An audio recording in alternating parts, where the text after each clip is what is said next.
Yes, Kenya. Tamu sana, yes. As I talk right now, Amason Jeffa Kingi has already been elected the Senate Speaker. The process is still ongoing in the National Assembly. So in our next video, I'm going to do a detailed analysis where we are going to expose Azimio leaders who have betrayed Azimio to elect Amason Jeffa Kingi and Moses Masika Wetangula. But in this video, I want us to have a look at some remarks made by Rigathi Gachagua and Moses Kuria. Remarks that clearly indicates William Ruto is going to find it very hard running the government. Before we do that, in case you are watching us for the very first time, subscribe, give this video a like. Thank you, God bless you, God bless Kenya. Yes. Yesterday, Moses Kuria, taking to his social media accounts, had this to say. Moses Kuria: dear public servants, Uhuru's time is over. 5 more days. We are aware he has asked some of you to apply scorched earth policies to create crisis for the William Ruto administration.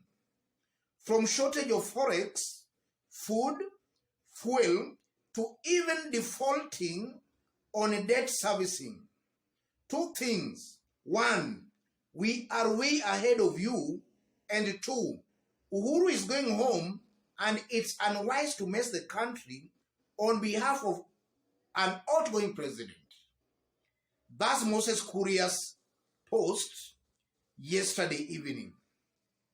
And a day before that, Rigathi Gachagua was at Citizen TV and he had this to say.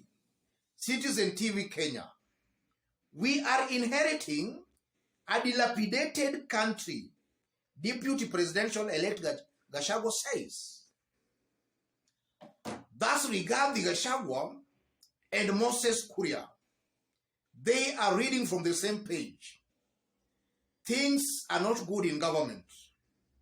So they are just trying to say indirectly that Kenyans should not blame them for the bad state Kenya will be after William Ruto shall have been sworn in. That's what I'm seeing these 2 leaders trying to say.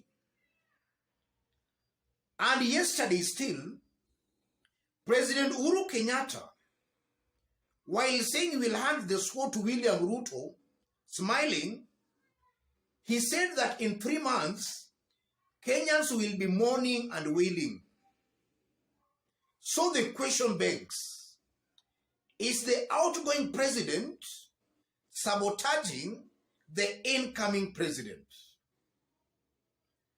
That's an analysis I want us to have here in details.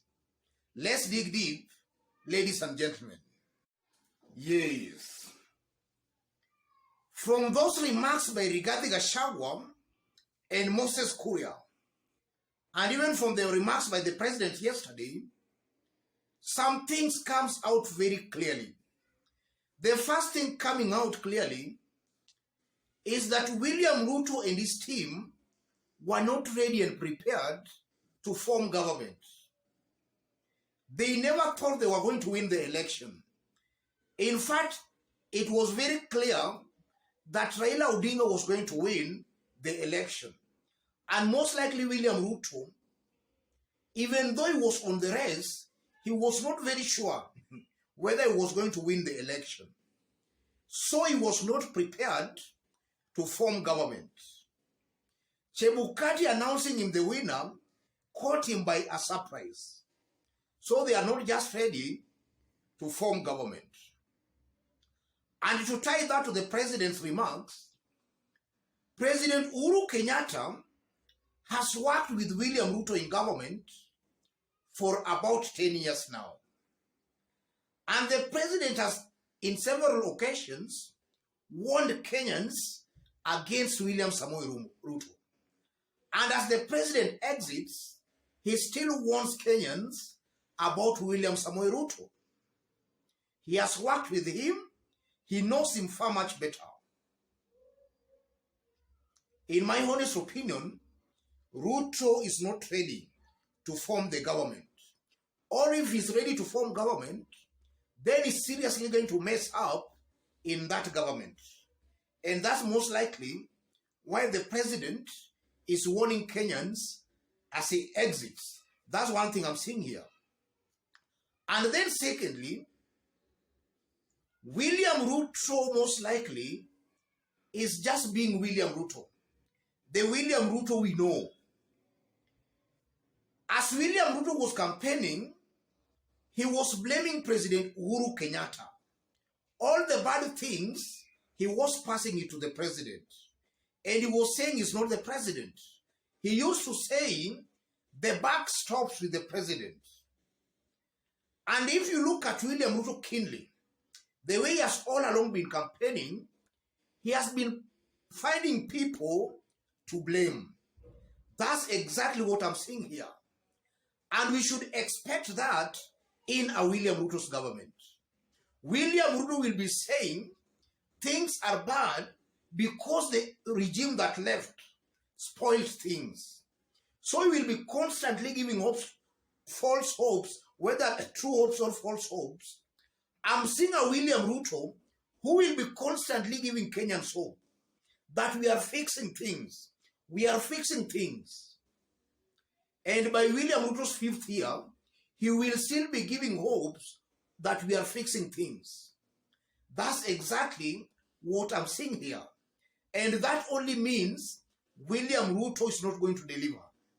And that's why I stated yesterday in our analysis that by 2027, William Ruto shall have performed poorly to an extent that any candidate who will be challenging William Ruto will be seen as a hero.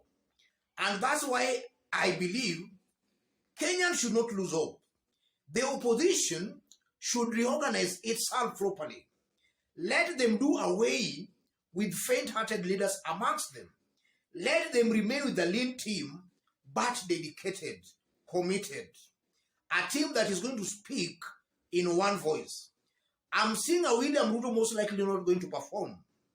And by 2027, even though the systems and institutions are corrupt, Kenyans will be fed up with William Ruto to a point.